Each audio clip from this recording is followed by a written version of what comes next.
Hi everyone and welcome to the Syncretism Society Virtual Academy, and my name is Mehmet.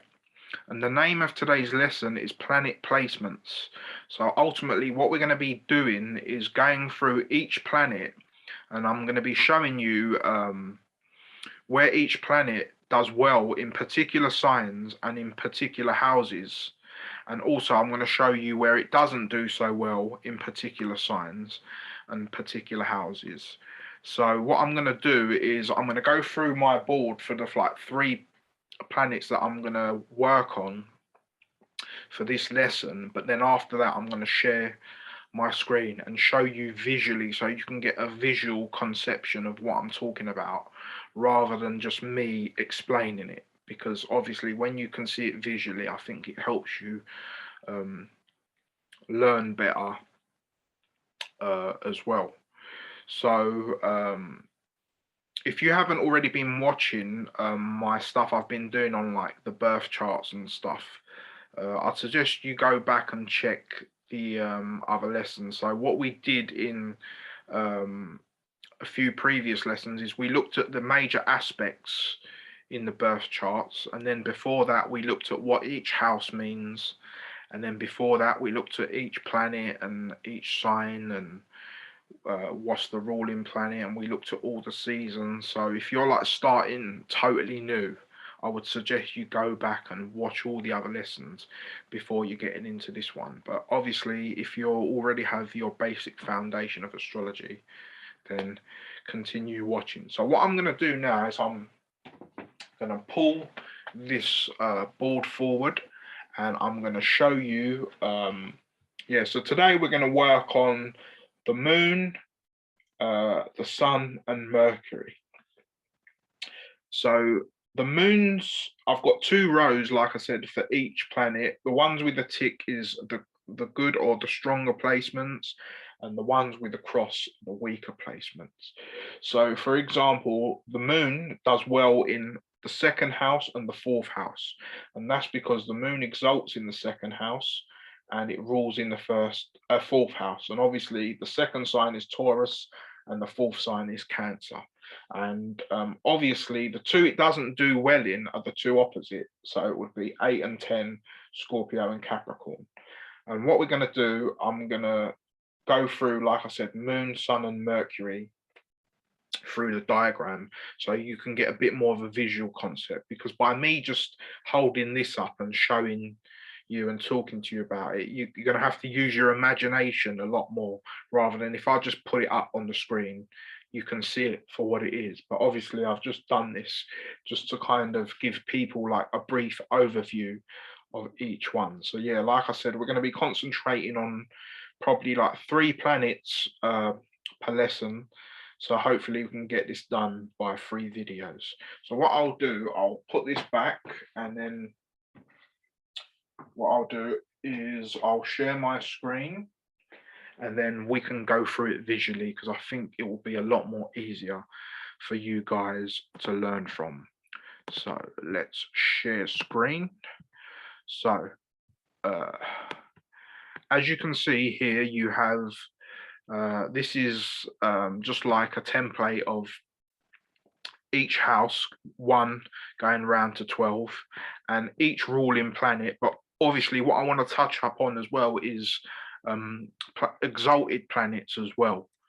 So if I click on this diagram, it also shows the exalted planets in a sign as well as the ruler, and we're going to go through them together basically. But like I said, in this lesson we're going to concentrate on moon, sun and the planet of Mercury. So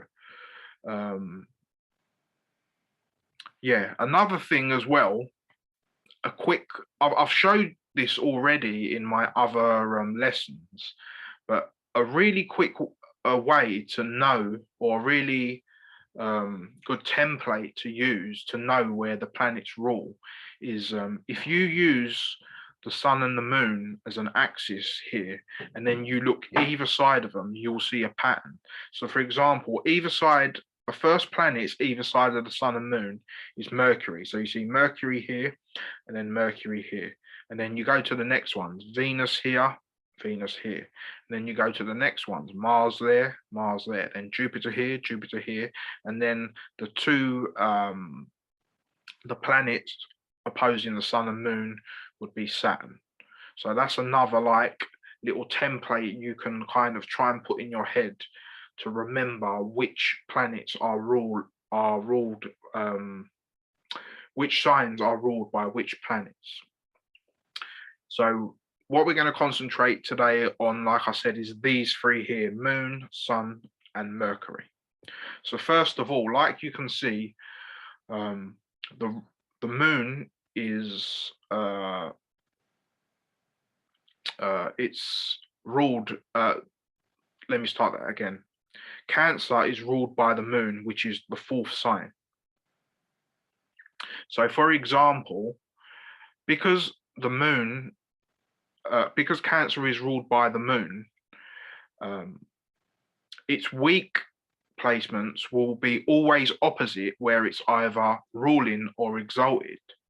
So, for example, because the Moon does well in the fourth house, it means directly opposite in the 10th house, it won't do so well. It's its detriment, basically. This is its rulership, and this is its detriment. So that's another thing you can always remember as well. Wherever a planet is either exalted or ruling, its weak placements will be always opposite that. So if I go to this next diagram, you can see the Moon is exalted in Taurus and it rules in Cancer. So the Moon will be weak directly opposite Taurus, which will be in Scorpio, and directly opposite Cancer, which will be Capricorn. So that's how you can show its good. That's how you can find out its weak and good placements. But let me go back to this. So, for example, someone might say, okay, so the Moon rules in Cancer, which is a water sign. So then why would the Moon not be good in the sign of Capricorn or the 10th house, for example? Well, obviously the fourth house, like if you've watched the lessons about what each house is, the fourth house rules your home, your family, your heritage.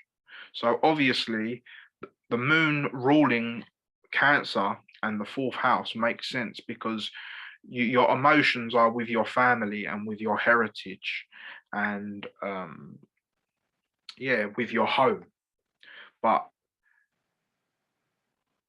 if the Moon's here in Saturn, well, we know that the humor of Saturn is cold and dry.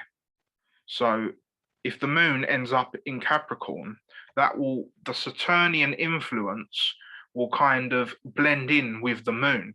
So then it won't make your emotions so motherly and so caring. It will kind of make it a bit, how can I say, someone with a Moon in Capricorn will find it hard to express their emotions because it's cold and dry.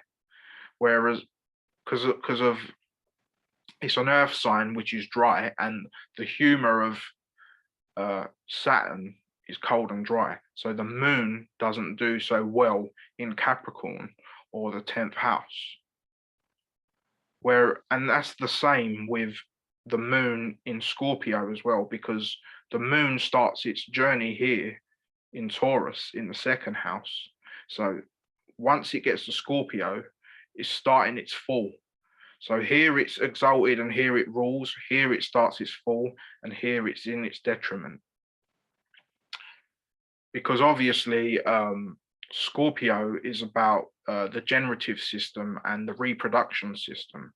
So the energy of the Moon doesn't correlate with this house. You need a more Martian and Plutonian energy to do Scorpio things, which is about sex and transformation and digging deep and looking into occultism and alchemy. It's about action and transformation. So the Moon, for example, it doesn't suit that house or this sign. So this is why it doesn't do well there.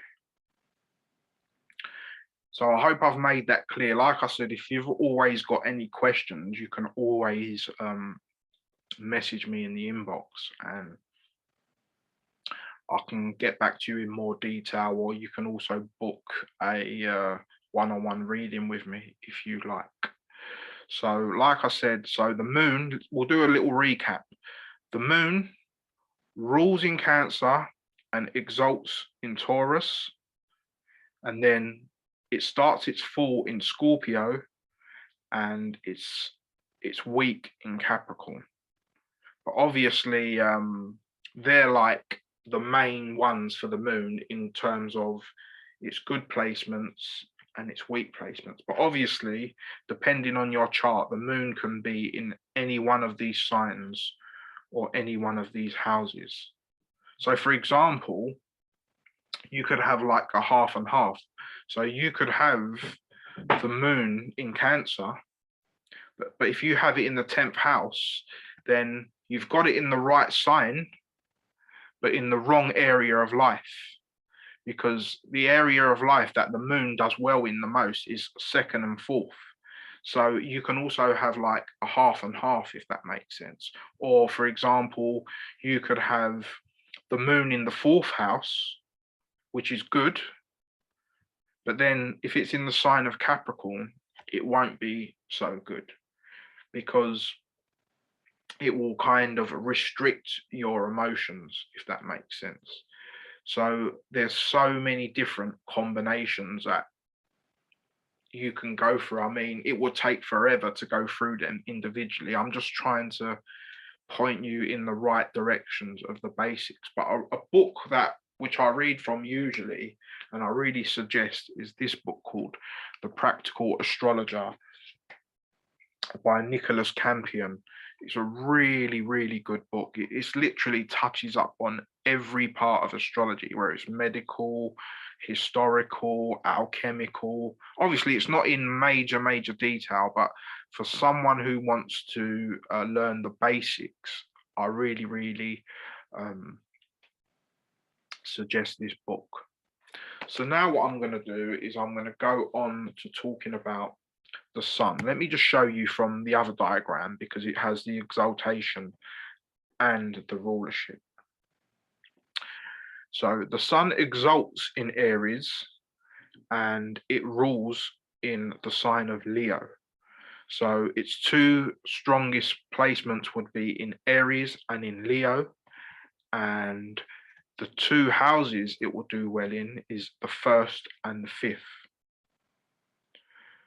So let me go back to this one. Yeah, so the sun rules in the 5th house and exalts here in the 1st house. So its weakest placements would be in the 7th house and in the 11th house.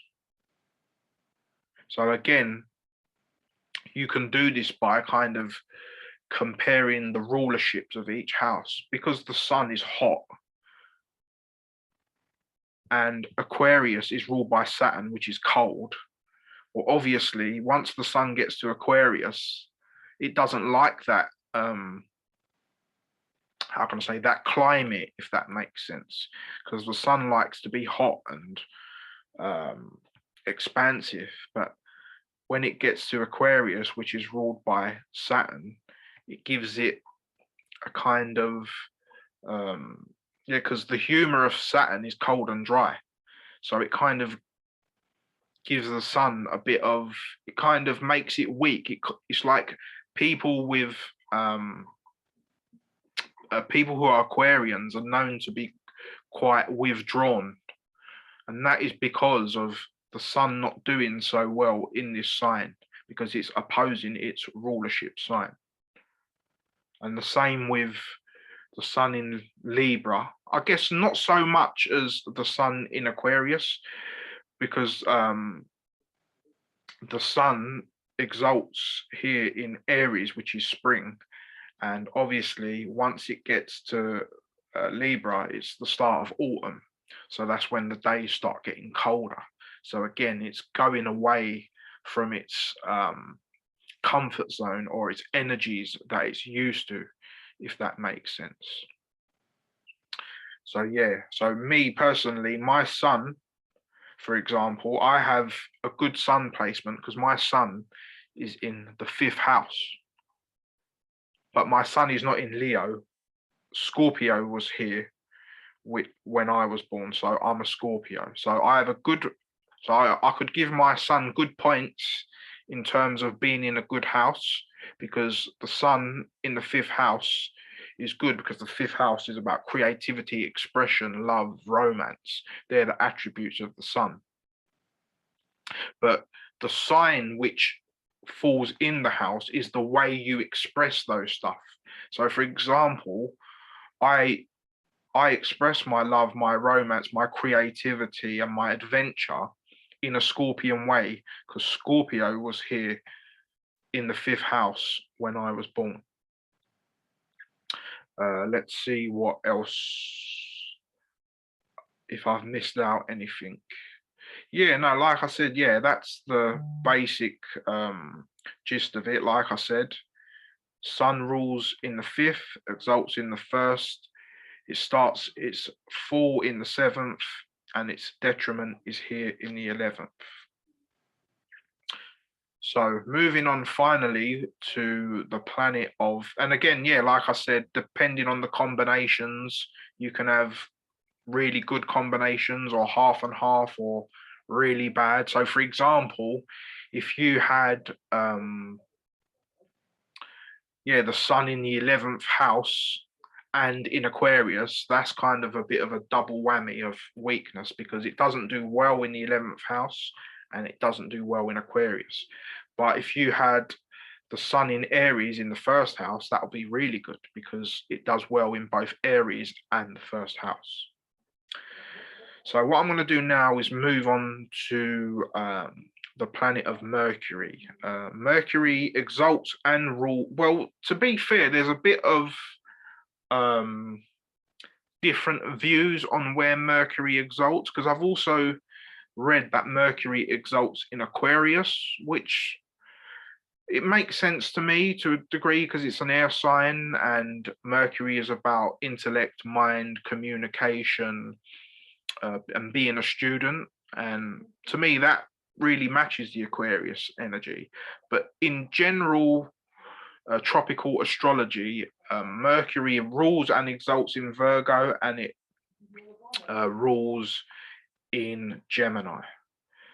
So we know that Mercury is the fastest moving planet, and the 3rd house, which is about quick journeys, brothers and sisters. What else is about? 3rd house, sorry, quick journeys, brothers and sisters, communication, education, the student. It's more of the student. So Mercury does well here in the 3rd house and in Gemini. But Mercury in Sagittarius is not such a good placement. One, because it's opposing its rulership. And second, if we look at Sagittarius, it's about long journeys and about philosophy and wisdom. It's more long-winded knowledge, whereas Gemini is more quick. It's more of a quick learner, fast traveler, whereas Sagittarius is a long traveler. So they have their opposites. This is why Mercury doesn't do so well in Sagittarius. And the same with Mercury does well in Virgo, because Virgos are known to be like very analytical, and also the 6th house is about service to others, health. So if you want to be a healthy person, you have to use your mind and your intellect. So that's why Mercury rules this 6th house. So I hope I've made that clear. Like I said, I've gone very simple because I don't want to confuse you guys too much. Like I said, if you have any questions regarding what I shared, feel free to message me. And what we'll do in the next video of this, looking at the rulerships of the planets, we'll look at Venus, Mars, and Jupiter, and then we'll continue on the other planets as we go through the series. Let me stop sharing my screen. So like I said, I hope I made everything clear. I hope you guys enjoyed this video. And like I said, you can always get in touch with me if you have any questions. Peace, love, and blessings. I'm out. Until next time. Peace.